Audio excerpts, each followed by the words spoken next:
The RetroLife HQKZ-006 turntable review. When RetroLife contacted me to review the HQK-006 turntable, I said, who the hell is RetroLife? So I looked them up, and they are unlike any company in audio history. Now please bear with me when I say to you, you must hear their story. I always skip the crappy company history in every stereophile review and every other review, because I really don't care that some guy founded the company after not being satisfied with the sound he heard from product yada yada yada. Yada yada yada. I am challenging you, the viewer, right now, that if you can hear this story without a tear coming to your eye, you may be a sociopath with no empathy. Dylan was tired of his work as a teacher, which goes to show you how awful children are and why I never had any of my own, or got married, or even have a partner. Unless you count audio, which is my lifelong partner. But I digress. Dylan was pondering the meaning and value of life itself. Dylan feels a strong sense of loss every waking day of his life.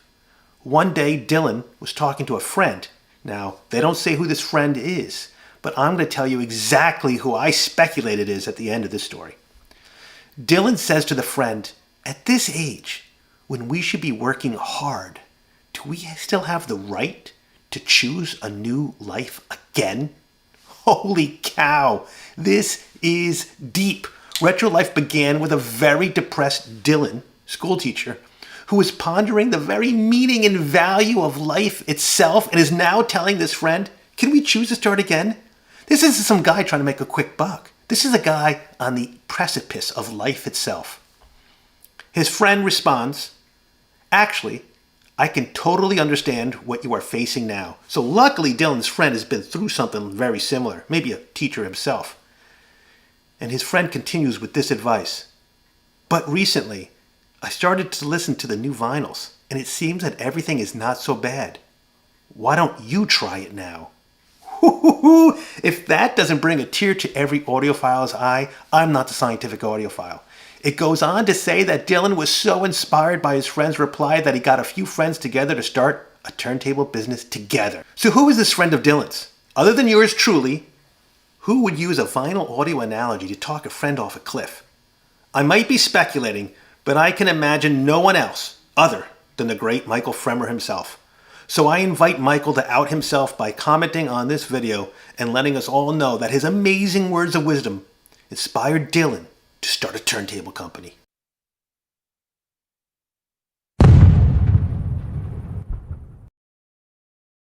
Now you can put that hanky down, because these guys are serious about audio quality. Their website goes on to say that RetroLife R&D team spent 90 days visiting several well-known vinyl record stores and vinyl factories, and visited the top 10 vinyl lovers in the world. 90 days? That's stunning.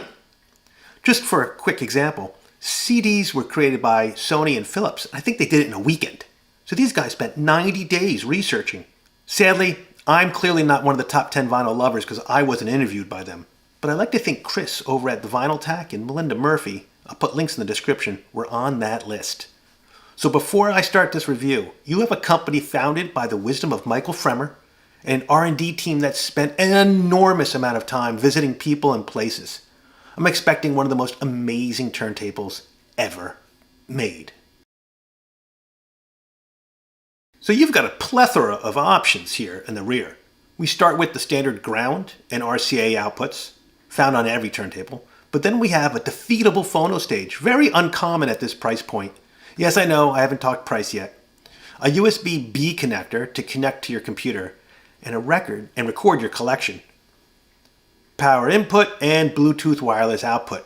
This is where this turntable gets exciting, because at under $150, some colors at the time of this recording were about $132. You can get Bluetooth speakers and set up a vinyl playback system for around $400. And before I get to the sound quality, I think RetroLife has a lawsuit they should pursue. In researching for this video, I ran across the 1x1 H005 turntable. Let's compare the rear. Wow! Identical to the RetroLife. Now the front. It is identical again, including the same Audio-Technica AT3600 moving magnet cartridge. So RetroLife can do what they want with my research, but you should know I did this extra research for Dylan. Okay, overall sound of this system is limited by two factors. One is the plastic tone arm, and the second is that Audio-Technica AT3600 cartridge. Now that cartridge you can buy on Amazon for 21 bucks. I'd imagine you could buy in bulk for about $7. This is where it's tough to tell you how I feel about this turntable, because at this price point, it is something you could start with. It's not going to rip your records apart. You set it for 3.5 grams. It was accurate when I set it for 3.5 grams. I was pretty impressed with that, and I can show you that in the video comparison here. But you spend $130, $150 on a turntable. Who's going to go out and really upgrade this with a $200, $300 cartridge? No one. You've got already a bad tone arm in of itself, which is going to increase the vibrations and any kind of loud bass that's going to vibrate through the turntable itself. It doesn't have the best cushion for what you want to call suspension. So you're stuck with a turntable that's decent sounding at this price point, but completely non-upgradable. You could, but you shouldn't. So who is this for? It's for the starter. Someone who wants to start down the turntable path, doesn't have a lot of money. It's adequate sound. Again, I don't know how much is on the cartridge. I don't know how much is on the tone arm. It's not on the speed. Take a look at this coming out of the box. As we can see here on our stereoscopic disc, this bad boy was almost spot on. So that's pretty impressive. Other than that, though, you really got a lot of weaknesses. It's not a very heavy platter. It's not a heavy tone arm. No, it shouldn't be a heavy tone arm, but it should be stiffer than a piece of plastic. And it's got a weak cartridge. So if you know someone who's interested in starting up, listening to vinyl for the first time, not a bad turntable. If you think you're going to be ever upgrading this with a better cartridge, no, it's not for you. This is for someone who's going to use it and then never look back. Someone who doesn't really care too much about super hi-fi sound, but wants something better than some garbage he's going to buy at Walmart or something like that. So overall impressions, it's okay.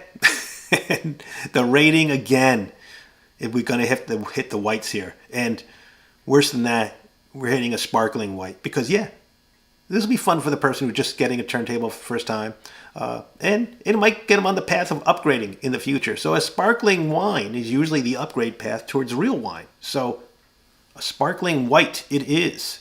And that is the Scientific Audiophiles review of the RetroLife turntable.